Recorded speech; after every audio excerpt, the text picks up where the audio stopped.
केकई का त्याग। एक गांव में कथा चल रही थी। पंडित जी कथा में सुना रहे थे कि अच्छे कर्म कीजिए, क्योंकि कर्म हजारों जन्मों तक पीछा नहीं छोड़ते। सदियां गुजर गईं, मगर आज भी कोई माँ बाप अपनी बेटी का नाम केकई और मंथरा नहीं रखते हैं। बुरे कर्मों के कारण ही होलिका और रावण आज भी जल रहे हैं, परंतु ऐसा नहीं है। केकई ने तो अपने प्यारे दुलारे राम के लिए और राजा दशरथ की इज्जत बचाने के लिए सब कुछ किया था। संत महात्माओं ने अपने अपने मत प्रकट किए हैं, जो इस प्रकार है। पहला मत, केकई को पता चला कि राम का राज्याभिषेक होने जा रहा है। रघुकुल की आन बान शान मुकुट तो बाली के यहाँ है। मेरे प्यारे बेटे के सिर पर राज्याभिषेक के लिए मुकुट कहाँ से आएगा? यह बात और राजा के अलावा कोई नहीं जानता है। यह सोचते सोचते वह परेशान हो गई। अंत में उसने अपने प्रिय राम को बुलाया और बताया, हे राम, तुम्हारा राज्याभिषेक कल होने जा रहा है, मुकुट तो है नहीं। राम चौंके और पूछा, मुकुट कहाँ है?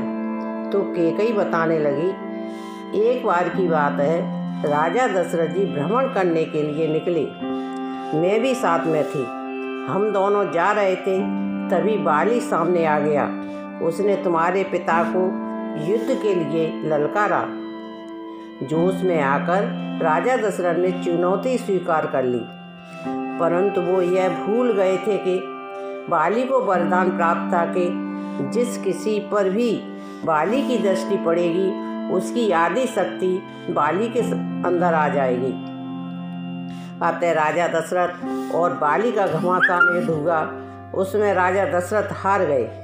बाली ने राजा को बंदी बना लिया और कहा, मैं एक शर्त पर तुम्हें छोड़ सकता हूँ कि या तो केकई को मुझे सौंप दो, या फिर रघुकुल की शान अपनी मुकुट बाली को देकर रानी केकई के साथ आप अयोध्या लौट जाओ। राजा ने मुकुट उतार कर बाली को दे दिया। कल तुम्हारा राज्याभिषेक होगा, मुकुट है नहीं, सबके सामने लज्जित होना पड़ेगा। जाकर तुम पहले मुकुट ले आओ। तभी राम बोले, माँ, तू मेरे लिए 14 वर्ष का वनवास राजा से मांग ले और भरत के लिए राजगद्दी। केकई ने मंथरा की सहायता से वैसा ही किया। राम वनवास चले गए। केकई ने अपनी छाती पर पत्थर रखकर सबकी कटु बातें सुनी। यह कहानी सुनने के बाद यह कहना गलत नहीं होगा कि राम को वनवास देना केकई को लालच नहीं था, बल्कि उसका महान त्याग था, क्योंकि वह राम को बहुत ही चाहती थी। राम के अलावा उन्हें कोई भी प्रिय नहीं था। कि दूसरा मत, कुछ संतों का मत है कि माँ केकई ने अपने लाडले प्राण प्यारे पुत्र राम को वचन दिया था। यह कथा इस प्रकार है। जब एक दिन केकई प्रभु श्री राम को गोद में बैठाकर सोने के पात्र में दूध भात खिला रही थी। भगवान राम कौशल्या से भी ज़्यादा माँ केकई से प्रेम करते थे। दूध भात खाते समय प्रभु बोले, माँ, आप मुझे बहुत प्रेम करती हो? केकई बोली, हाँ, सबसे ज़्यादा, भरत से भी ज़्यादा। हाँ, मैं भरत से भी ज़्यादा तुझे प्रेम करती हूँ। तूने कौशल्या की गोद से जन्म क्यों लिया, मेरी कोख से क्यों नहीं? प्रभु बोले, फिर माँ, मैं जो चाहूँ मेरी इच्छा पूरी करोगी? केकई बोली, हाँ, तू कहे और तेरी इच्छा पूर्ण करूँ। अगर तू प्राण भी चाहे तो अभी दे सकती हूँ, तू कहकर देख तो। प्रभु बोले, माँ, प्राण नहीं चाहिए, बस तू सोच ले, जो मांगू वो देना पड़ेगा। मेरे लाल, तू मांग कर देख तो। प्रभु बोले, माँ, मैं तुमसे वचन चाहता हूँ। माँ बोली, रघुकुल रीत सदा चले आई, प्राण जाए पर वचन न जाई। जब प्रभु आश्वस्त हो गए तब बोले, माँ, मैंने इस तरह पर जिस कार्य के लिए अवतार लिया है, उसका अब समय आ गया है और मुझे आपकी सहायता की ज़रूरत है। यदि पिताजी मेरा राज्याभिषेक कर देंगे तो मैं अयोध्या में बंद कर रह जाऊंगा और अवतार कार्य भी पूरा नहीं हो पाएगा। केकई बोली, ठीक है, तुम जैसा कहोगे वैसा करूँगी। प्रभु बोले, माँ, त्याग सबसे बड़ा आपका ही रहेगा, परंतु आपका त्याग इतिहास में कहीं नहीं लिखा जाएगा। लोग बुरे भाव से आपकी चर्चा करेंगे, आपका स्वाग भी उजड़ जाएगा। भरत कभी आपको माफ़ नहीं करेगा। केकई ने कहा, हे मेरे लाल, रावण रोज हजारों स्त्रियों का स्वाग उजाड़ रहा है। यदि मेरा स्वाग उजड़ जाए तो हजारों का तो बचेगा। मैं ये भी करने के लिए तैयार हूँ, जिससे तुम प्रसन्न हो वही मैं कार्य करूँगी। मुझे क्या करना होगा? प्रभु बोले, पिताजी के पास आपके 2 वचन हैं। आप पहले वर्ष से भरत को राज्याभिषेक और दूसरे से मेरे लिए 14 वर्ष का वनवास मांग लेना। यह बात राम और केकई के अलावा कोई नहीं जानता था। देश की रक्षा के लिए, प्रजा के हित के लिए, राम को मर्यादा पुरुषोत्तम बनाने के लिए उसने अपना अपयश सहा। केकई ने व्यक्तिगत कलंक लेते हुए अपने बेटे को युगांतर तक के लिए मर्यादा पुरुषोत्तम राम को माता पिता आज्ञाकारी बना दिया और जो वचन दिया था वो पूरा किया। इससे बड़ा त्याग और क्या हो सकता है? तीसरा मत।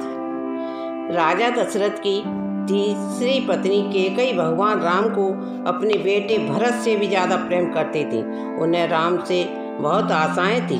जब केकई ने भगवान राम के लिए 14 वर्ष का वनवास मांगा, तब सबसे ज़्यादा भरत हैरान हुए, क्योंकि वह जानते थे कि माता केकई राम से कितना प्रेम करती हैं। लेकिन आपको जानकर हैरानी होगी कि देवताओं ने केकई से यह काम करवाया। इसके पीछे एक रोचक कथा है। रावण की आयु में केवल 14 वर्ष शेष थे। प्रश्न उठता है कि यह बात केकई कैसे जानती थी? ये घटना घट तो रही थी अयोध्या में, लेकिन योजना देवलोक की थी, क्योंकि राम जी का अवतार तो देवताओं की मदद के लिए हुआ था। इसलिए देवताओं ने सरस्वती को बुलाकर कहा, हे माता, हमारी बड़ी विपत्ति को देखकर आज वही कार्य कीजिए जिससे श्री रामचंद्र जी राम त्याग कर वन को चले जाएं और देवताओं का सब कार्य सिद्ध हो जाए। माता सरस्वती देवताओं की खुशी के लिए तैयार हो गई। जाकर सबकी मत फेर दी। कोप भवन में कोप का नाटक हुआ था। केकई को राम पर भरोसा था, लेकिन दशरथ को नहीं था। इसलिए उन्होंने पुत्र मोह में प्राण त्याग दिए और केकई हर जगह बदनाम हो गई। नाम मंथरा मत मंदमत चेरी केकई केर अयस पोटरी ताय कर गई गिरा मत फेर। माँ सरस्वती ने मंथरा की मत में अपनी योजना डाल दी। उसने केकई को वही सब सुनाया, समझाया और कहने को उकसाया जो सरस्वती करवाना चाहती थी। इसके सूत्रधार स्वयं राम जी थे। उन्होंने ही क्या योजना बनाई थी। माता केकई अर्थात जानती हैं, जो नारी युद्ध भूमि में दशरथ के प्राण बचाने के लिए अपना हाथ रथ के धुरे में लगा सकती है, रथ संचालन की कला में दक्ष है, वह राजनीतिक परिस्थितियों से अनजान कैसे रह सकती है। केकई चाहती थी कि मेरे राम का पावन यह 14 भुवनों में फैल जाए और यह बिना तप और बिना रावण वध के संभव नहीं है। और वह यह भी जानती थी कि अगर राम अयोध्या के राजा बन जाते तो ऋषि मुनियों को दिया हुआ वचन कैसे पूरा कर पाएंगे, क्योंकि विप्रधैन सुध संत हित लीन मनुज अवतार निज इच्छा निर्वर्तनु माया गुण गोपाल। ब्राह्मण गौ देवता और संतों के लिए भगवान ने मनुष्य अवतार लिया है। वे अज्ञानमयी मलिन माया और उसके गुण सत्य रज तम और बाहरी तथा भीतरी इंद्रियों से परे हैं। उनका दिव्य शरीर अपनी इच्छा से ही बना है, किसी कर्म बंधन से परवश होकर त्रिगुणात्मक भौतिक पदार्थों द्वारा नहीं। रावण का वध होना फिर असंभव है। इसके लिए वन में तप जरूरी है।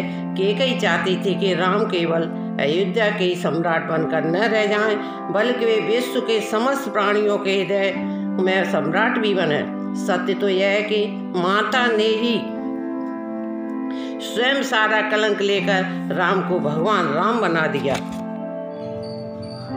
तो बताओ, माता केकई ने ऐसा कौन सा काम अपनी इच्छा से किया?